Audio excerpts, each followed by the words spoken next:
I got to just rage in an F-16 and show what the jet can do. And then I ended up winning Miss America in January of 2024. What did it feel like when you hit the thrust on your first solo? Hey guys, B Snappy here. I'm here with Second Lieutenant Madison Marsh. She's in the US Air Force and she's also the current Miss America. So Madison, what would be some inspiring words to get into the Air Force?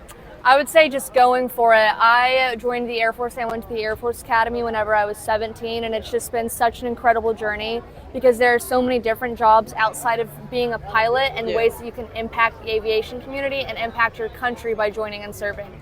And so looking into those, finding amazing mentors to help you when things get tough, and keeping a good mindset. What is your current role in the Air Force? What do you actually do? So my very first assignment was actually being a full-time student at Harvard, and so that program is called the Air Force Institute of Technology's Civilian Programs.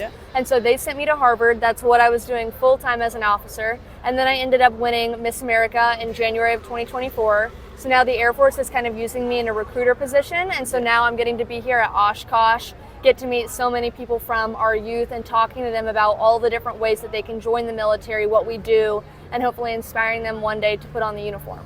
So obviously there's a lot of people here to come see you. That is my absolute favorite part of the job, are the people that I get to meet, because I'm getting put all around the country and sometimes all around the globe.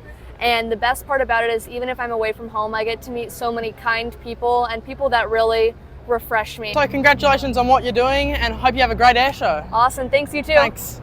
I'm here with Mach, and she's an F-35 demo pilot for the US Air Force. Nice to meet you, Mach. Great to meet you. What inspiring words would you have to get into the US Air Force? The jet does not care whether you're male or female. All that matters is that you work hard and you're a good wingman. That's all anybody cares about. So just work hard and be a great wingman, be a good team player, and you'll do just fine. So what's the best secret to being the best wingman?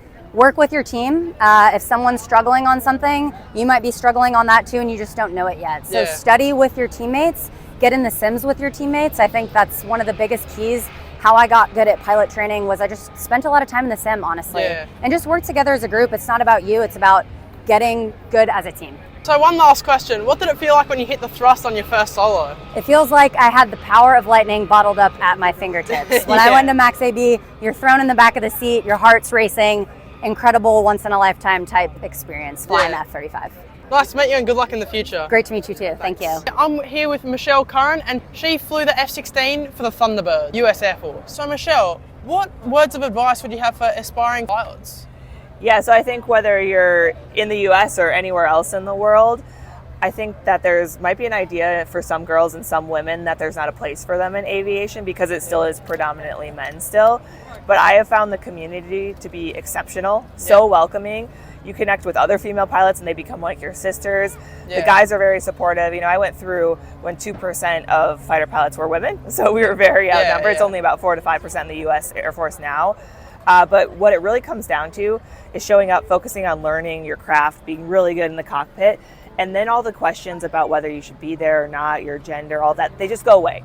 Because you build your credibility with your skills. And then anyone who's questioned you kind of just fades away. So what was your actual role with the Thunderbirds? Yeah, so I flew with the Thunderbirds for 3 years, 2019 through 2021. I was the posing solo number 6 when I got hired, and then the last 2 years I was the lead solo number 5. Oh, wow. So anyone that's been to a Thunderbird air show, I'm one of the jets that does the sneak pass, that makes everyone duck, that spirals up, climbs max climb, does the head-on passes, the posing passes that look like a game of chicken. So I got to fly in formation for a small part of the show, but I got to just rage in an F-16 and show what the jet can do. So being a solo is the best job on the team, in my opinion. And so what are you doing now after the Air Force? Yeah, so I left the Air Force about 2 years ago. I'm a speaker, so I do keynote speaking for businesses, everything from sales meetings to women's groups to veterans groups. So obviously Michelle has had an amazing career in the Air Force. Where do people find out more about you? I am very easy to find on the internet. Instagram is a great platform where I still have some awesome flying videos, the content that I do now, and that's just at Mace, which is my call sign, MACE _Curren. So at Mace _Curren, which is my last name. Never thought I would ever be able to get to speak to an F-16 pilot. Thanks so much. Absolutely, it was great to meet you, and there's a few more of us running around, so I probably am not the last one. Yeah.